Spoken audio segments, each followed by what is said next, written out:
Welcome to the Bracket Factory and welcome to the latest thrilling episode of the big V12 Speedster Project.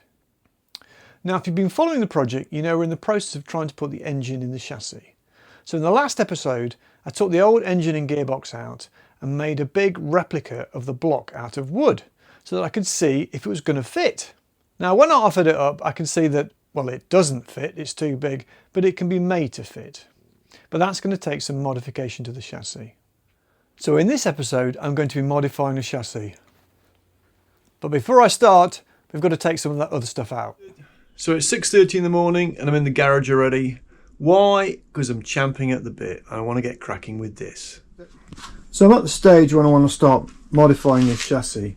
But the first thing I need to do is get rid of, well, not get rid of, but remove this servo, all the pipe work connected to it, this pressure vessel, and there's also like a battery tray. I presume it's a battery tray, an enormous great thing. I need to get all that stuff out so I can start working out where the surgery is going to take place first. I've been very lucky with this chassis because the previous owner restored it, so everything comes to pieces extremely easily. Right, next up for removal is this big servo. And the way that it all works is that the brake lever itself, brake pedal rather, is attached to this rod here, and it pulls through the middle onto that lever and operates the brakes via this cable system here. And this servo assists that. It's a vacuum servo, and the vacuum is drawn by that pressure vessel just there. In addition to that, we've got the handbrake mechanism, which operates another lever coming down here, goes to this crank arm here and pulls the rear brakes on only. And you've got like a sliding mechanism here, so this just moves backwards and forwards when you do that. Now, I don't want to keep that, but I do want to keep all of this. Whether this all stays here is another issue. Obviously it would be simpler if it stays there, but it's also unlikely that it's going to stay there, but we'll see. But for now, all I'm going to do is take that off. I'm going to leave this on, leave this all where it is, and see what we see.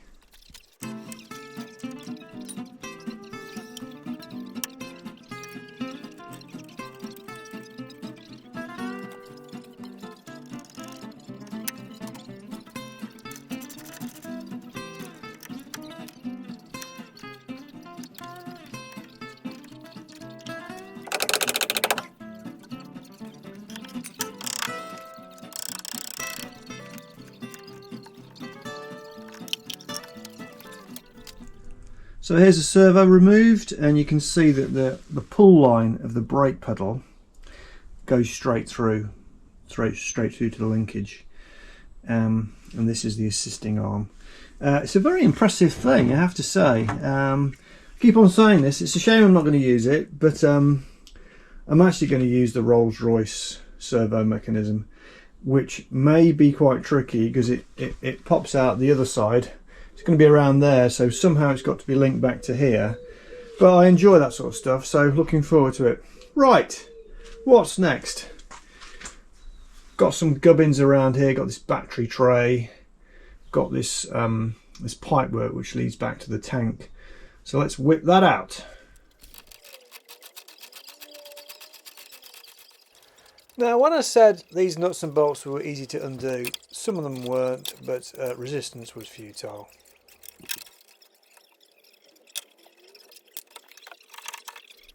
Battery tray out. Cat invasion.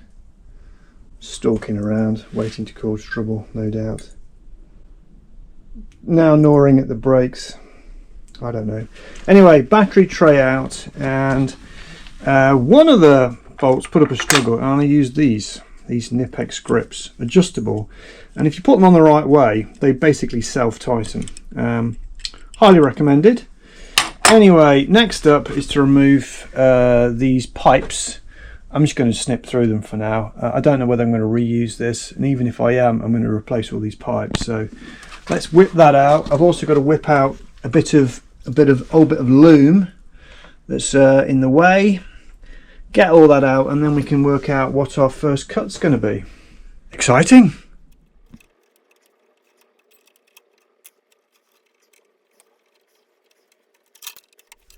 Fuel tap now off, and for a second I had considered just putting an angle grinder through those pipes, and I'm glad I didn't, because a load of petrol came out, which I wasn't expecting, but I thought I wasn't going to risk. So cut these through, and now that a bit of fuel has come out, I think it's just fuel that's just left in the bottom of the pipe. There's nothing in the tank. I might just, given that I'm going to be having an angle grinder just here, better safe than sorry, eh? You know what I'm like with health and safety on it. I'm going to probably take the pipes out quite a long way back, possibly even to the tank. So I'm going to do that, and also let's just whip this bit of loom out. Interesting fact, that zigzag brace is actually called a Warren girder. Thank you to the viewer who taught me that.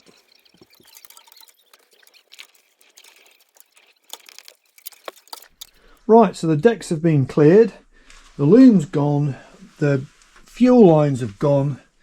Fortunately, there's only a bit of fuel in this bottom line, so I've taken it off to here. There's nothing coming out there now, so it looks like I'm not going to blow myself up, which is quite handy. So it's now time to start cutting. So my approach is cut out as much as possible. Sorry, as much as is needed, but as little as possible as we progress this. So the first off is that I'm going to put a cut in there, along there, another one along there, and take these diagonals out to about there to start off with. I already know I'm going to have to take out a lot of this, if not all of it, but one step at a time. Let's just take this bit out and then get the engine in the position that we're looking for it to be in.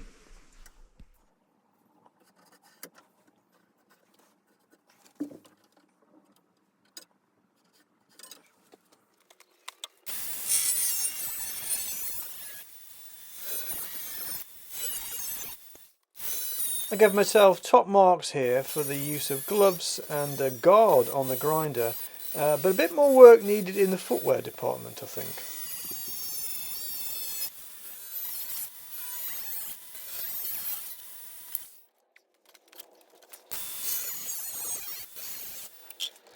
This steel plate is only about 2 mm thick, so it's pretty easy to cut.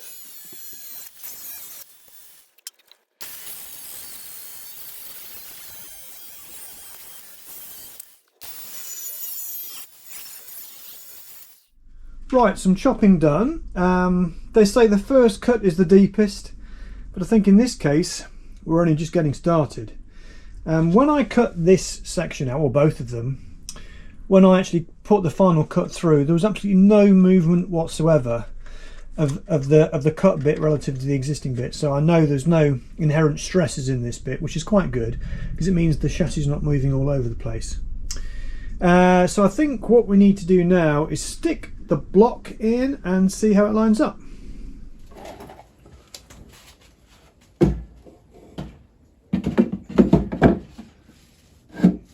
Right, there it goes. Right, the block is now in, and I've put it at the minimum viable position, which is 8 inches back from this front cross member. So the front of the pulley would be just short of there. Now this means that the radiator would be forward of the centre line of the axle, which is, we've talked about, is you know, debatable. Back at this end, oh, you'll also notice that I've had to extend this so that the front engine mounts actually fall below the line of the chassis, unlike the ones at this end. At this end I've put these extra little tabs on so that I can slide the whole thing backwards. So what I probably will do is slide it, I haven't decided how much, but slide the whole thing backwards this way. So now if we go back this end, we can see there's a lot more space at the front. I can quite easily get my pulley in there, get a fan, and I'm still going to have a rad by the time I get to the centre line of the axle. So back at this end, as you can see, the gearbox is going to go there, just there. So I think next step is to make a template of the plan view of the gearbox, offer it up and see, well, it's obviously already obvious I've got to cut the entire thing out, but you know, where does everything land? Where does the gear lever land? So I can work out what else to cut out. When I do cut that out, I'm probably going to tack weld this massive bit of steel in here, and probably two, in fact, to make sure everything's tied together. But we'll come to that. Let's see where the gearbox is going to land first, shall we?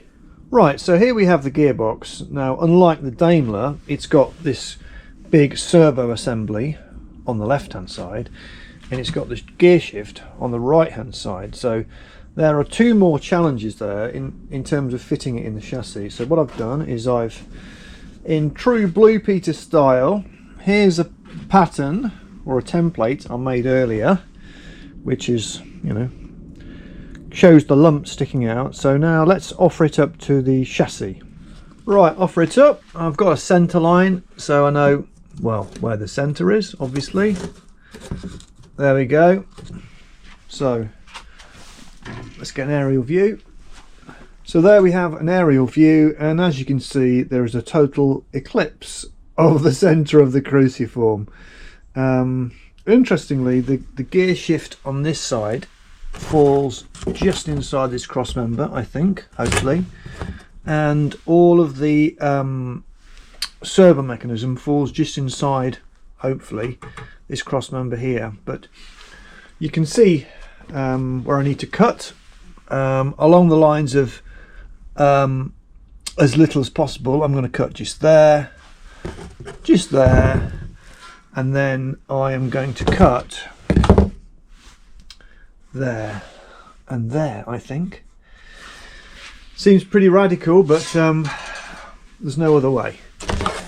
And so that the whole chassis doesn't go, ugh, I've got these two massive bits of box section. Now I bought these to make another bomb trolley for my Meteor engine, but I've had a plan B with that, so I'm going to tack weld these onto here, one on the top, one on the bottom, to stop the sides twisting.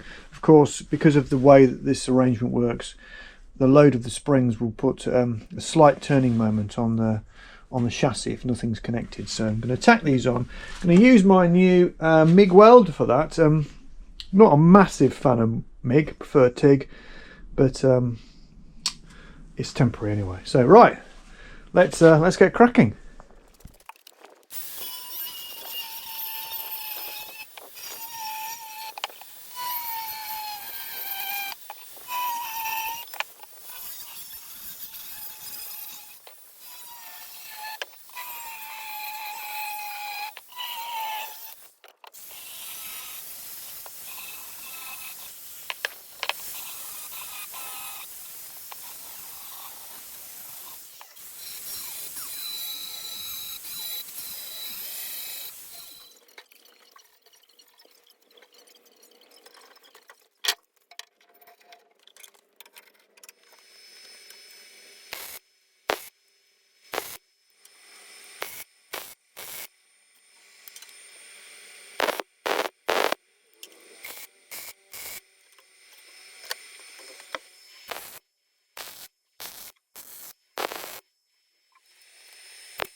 Right, two large box sections now put in, and I tacked them in using the MIG, and they are pretty hefty tacks, so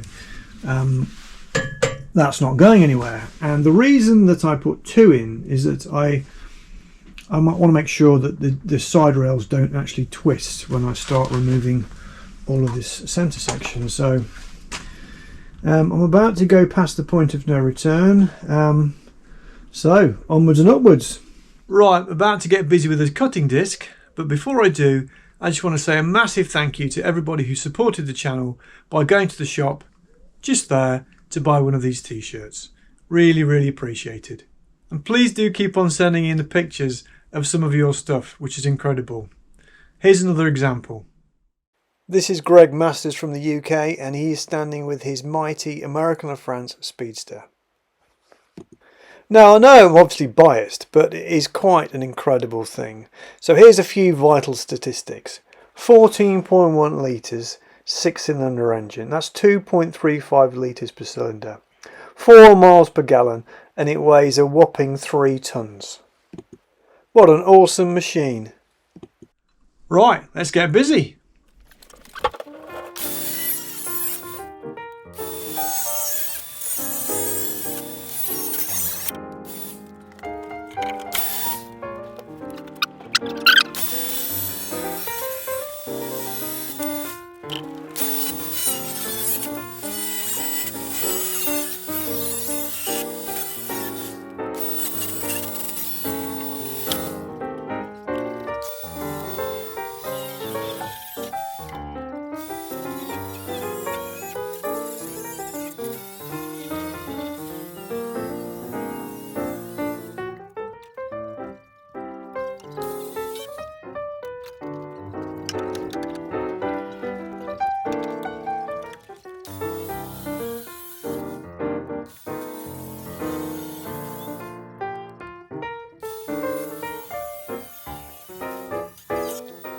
Right, 4 cuts now done.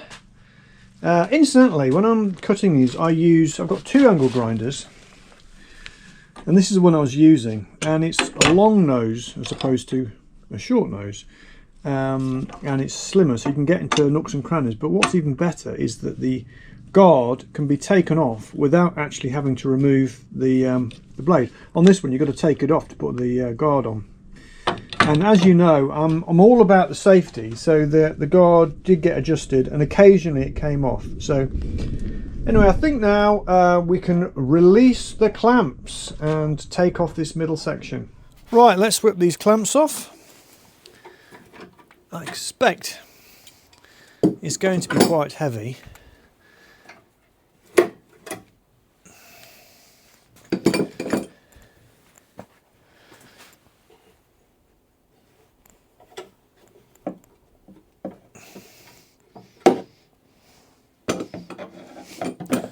Doesn't want to come out.